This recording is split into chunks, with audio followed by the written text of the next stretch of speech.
So who will they face in the next round? Well, it's a bit of a tough task for them if we see Manchester City be the team that's drawn against them. Sporting Club de Portugal is also a possibility, but what a great game, Nigel, that would be if we saw Real Madrid, Manchester City, maybe a bit earlier in the tournament than most people would have liked. I think even if we see Real Madrid Sporting, I think that would be a great game as well. I think for me, Real Madrid, when you look at their performances and you look at the entirety of their season so far, they haven't been convincing.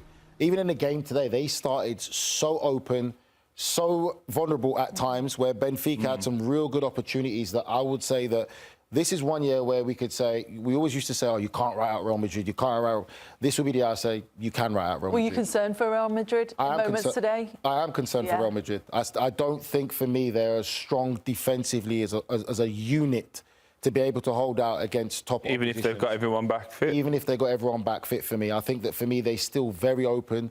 Defensively, don't look fully strong. And it's a weird situation because when you look at the entirety of their season, even in La Liga, I don't think Real Madrid have been super convincing for me. That's just my opinion. I'd love to see Bodo Glimt versus Sporting and Real versus Man City. I think that'd be fantastic, especially because there's already a storyline there, right? Man City got knocked out by Real Madrid last season in this phase that we're in currently. So they've had some great encounters. Absolutely, I think it'd be great because for both teams, to Nigel's point, neither Man City nor Real Madrid give you that full confidence that they are at their unstoppable best.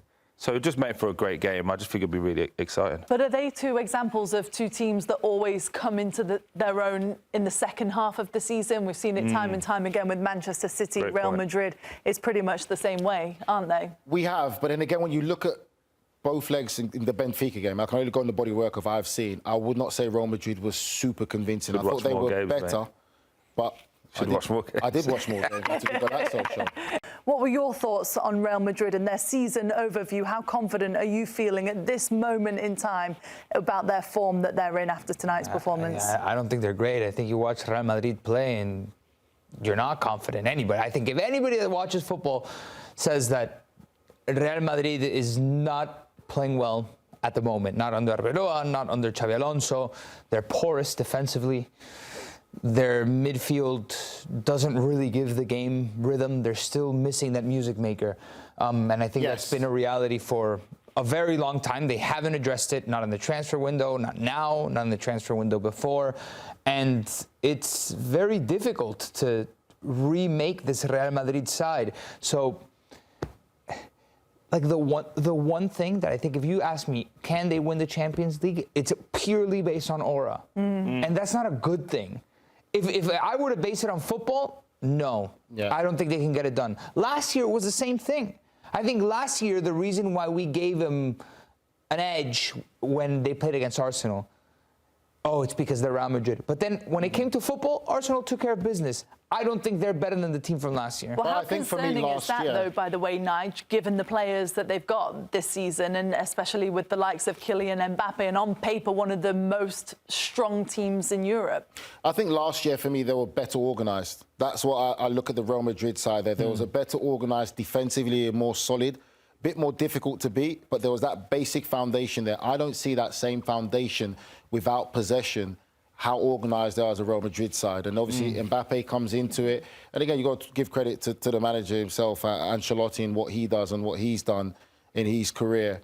But I just look at Real Madrid. I think the best way to describe Real Madrid is to add to what Nico said is there's cracks. When they win, the cracks are covered. And then Nico makes a great point. For me, they still haven't replaced a midfielder like a Toni Kroos or Luka Modric. And what they do is they control and dictate the game in that midfield. Right. As talented as Valverde, Camavinga and Tchouaméni is, they're not in that same ilk as a Toni Kroos or Luka Modric, where they can control the tempo. Not many are, though, are there? To be fair, there's not many in those players you're talking about are generational players, I think. For me, okay, well, I would say I'll probably put Vitinha right now at Paris Saint-Germain in that same mould. I think he can dictate a midfield game. Like, he doesn't need to be world class. He just needs to be a guy that's going to say, hey, give me the ball to feed, and I'll try to at least give you a little bit more football. My point is there's not many of those players that you can think off the top of your head, okay, that's the guy to go and buy. Right. Real Madrid to put that in. In the summer, they pushed Spanish media pushed Wharton's name really out in there. Not You for probably me. even have said even Zubimendi now, who's at Arsenal. Sure, Zubimendi would have been the one that would have been perfect to go to Real Madrid that for keeps what the they ball need. moving. That type of player there to keep the ball moving and control the tempo. They don't have that right now. They're very open, very expansive, and teams should go into this Real Madrid side with no fear and confident that they'll get opportunities. Well, a bit like, I suppose, if you're talking about Spanish football as a whole, Barcelona, maybe you could say teams don't fear Barcelona because of the risky football that they play. If you had to pick one to go further in this competition, Troy, who would you go for, Real Madrid or Barca? Could I give you an answer but sit on the fence as well? No. I'm going to say Barcelona. I'm going to say Barcelona, and the reason I'm going to say Barcelona is because they give me more confidence as a team, as a structure of who and what they are.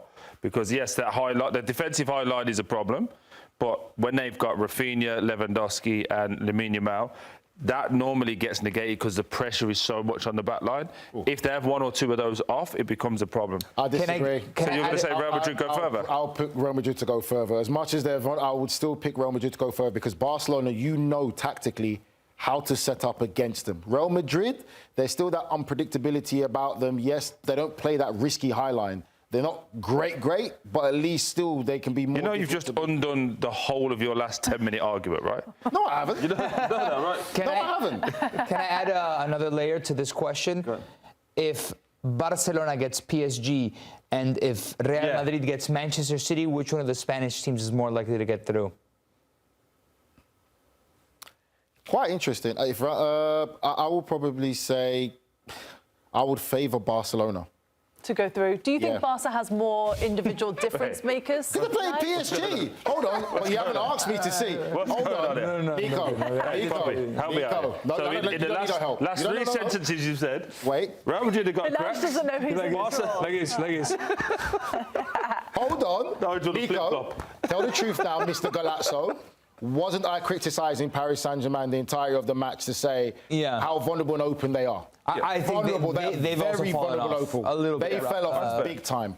So I would favour Barcelona more so there because they concede a lot of chances. But you're saying Real Madrid overall to go further? I would say Real Madrid overall. If they get past Man City? Yes, I would say they would go further. Okay. Is that okay, Troy? It's your opinion. It's always okay. Troy, I'm just trying to understand which Have you got off that fence? Me? I'm not on the fence. I give an answer and I give a new... I give a nuanced answer as to why. I didn't say Real Madrid have got loads of cracks. Barca are better, but then Real Madrid will go further. Okay. I'm just confused. But in terms of Kylian Mbappe's injury, a little bit concerning. Here's what Arbeloa had to say about when he could potentially return. We decided that Mbappe needs to stop playing and properly recover from his injury. He won't be out for just a few days. It's going to be more than that. Troy, you'll tell me, this is a nagging injury. Yeah. Right? This is not like he got injured from one moment to the next. This has kind of been in the background, and clearly they want to take more significant steps for this to not return. Given the fact that there's a World Cup around the corner, how do you perceive this sort of message that Arbeloa is sending and the severity of Mbappe's injury? It feels like, again, I'm not no doctor, but just from the injuries that I've had over the time, it feels like an inflammation problem. That the more you do on it, the more it gets flared up, the more it becomes a problem. Kylian Mbappé said to us earlier on that it was 2 months ago he got injured. Yeah. And he's been picking and choosing, essentially, when he can go through it. And I think they've just made a decision to shut him down, thinking, right, maybe we could get 2 to 3 weeks worth of rest, ramp him back up again, and hopefully have him for the next stages of the Champions League. Then that gives him more chance to be ready for the World Cup. But it isn't good when you hear that they're having to manage a player already this early in the season. And also the player, let's be honest, will be looking at this season as the big World Cup moment for him and his national team. So it's it's an interesting moment and one that will develop game upon game, I would say, Nigel. And I feel like Mbappe still needs his moment, his Champions League moment. You don't want to speak to him? We've got Nigel over there. Yeah, Nigel's over there. I didn't know you were going to toss it to Nigel. I just thought I'd try and get him involved. Yeah. He's, teammates, that's what we are. He's a little bit down.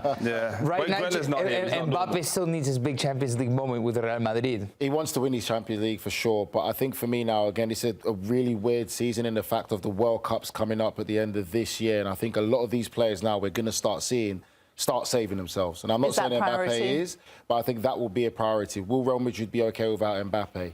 Yes. And people want to argue against that and say that sounds crazy. is the fact they won the Champions League before he got there without him. And they've got enough talent to be able to survive until he's back fully fit. But it's just probably just making sure he's fully fit and ready to go beforehand. You think they can get through a Manchester City without Mbappe? It's possible. They've won it without him.